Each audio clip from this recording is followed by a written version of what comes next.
जरूर दे।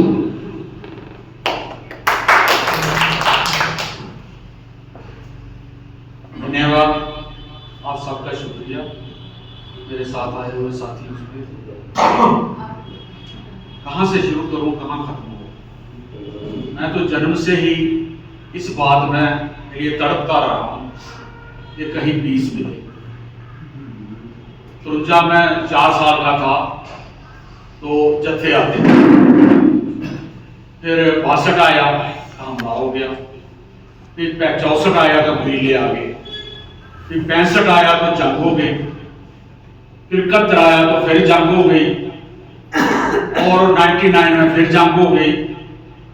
कभी समय आया ही नहीं कि हम अमन से बैठकर उसमें बात कर सकें।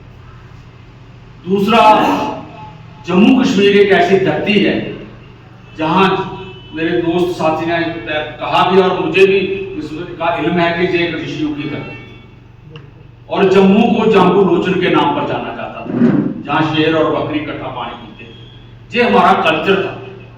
हम ना लड़ना जानते थे, ना तलवारें आती थी, ना बंदूकें आती थी। हम काम करते और जीते थे।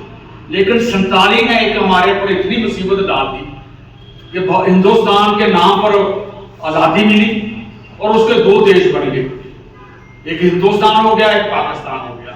हम बीच में लटक गए और तब से लेकर अभी लटक रहे हैं। ये कब हल होगा, कब नहीं होगा, लेकिन हमने अपनी जानें गवा दी है, नौजवान गवा दिए, अपनी इज्जत गवा दी, अपनी पढ़ाई गवा दी। हमारा इतनी अमीर रिच स्टेट थी कि हम भी दुबई से आगे जा सकते थे, जहां भी बहुत कुछ बढ़ सकता था, लेकिन इन दोनों देशों को वो मंजूर नहीं था और इन्होंने किसी न किसी बहाने हम पर कोई ना कोई किस्म का हमला रखा और उससे हम बर्बाद होते गए। आज जरूरत जो मैं समझूंगा तो आप सबको मालूम है, उसकी तो मैं कहानी तो नहीं चाहता।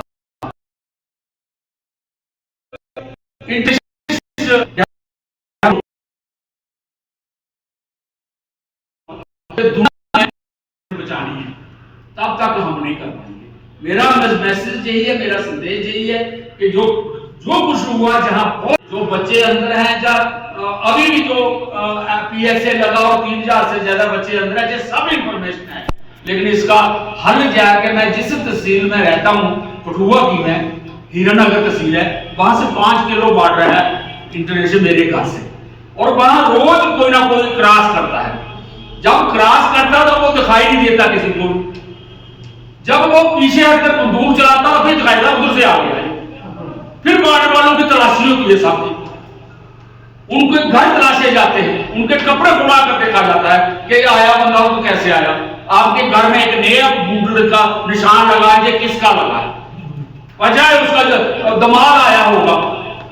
इसलिए हम बहुत दुर्दशा में जी रहे हैं और इसका हल यही है कि जम्मू कश्मीर के लोग इकट्ठे हो जाएं और इंसानियत के दायरे पर इकट्ठे हो जाएं और हम आवाज बुलंद करेंगे।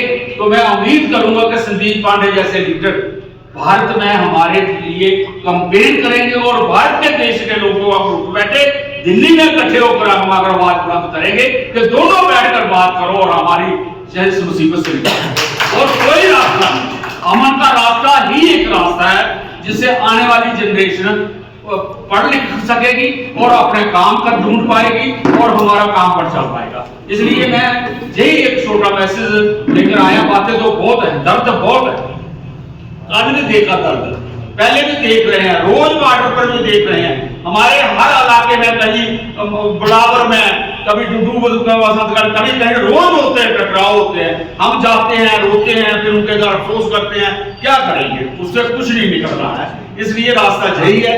मेरी अपील है इस मिशन की तरफ से, और जो मैं संदीप पांडे जी एक बड़े सुलझे हुए एक इंसान है, ये इंसान है, इसलिए मुझे जो प्यार है वो इस बात का है कि इनके साथ भी कोई चीज जुड़ी हुई नहीं है, ये इंसान है और इंसानियत के लिए काम कर रहे हैं। और मैं इनसे यही अपील करूंगा और हम सब जम्मू कश्मीर के लोग यही अपील करेंगे कि आप आगे बढ़ो, देश में इकट्ठा करो।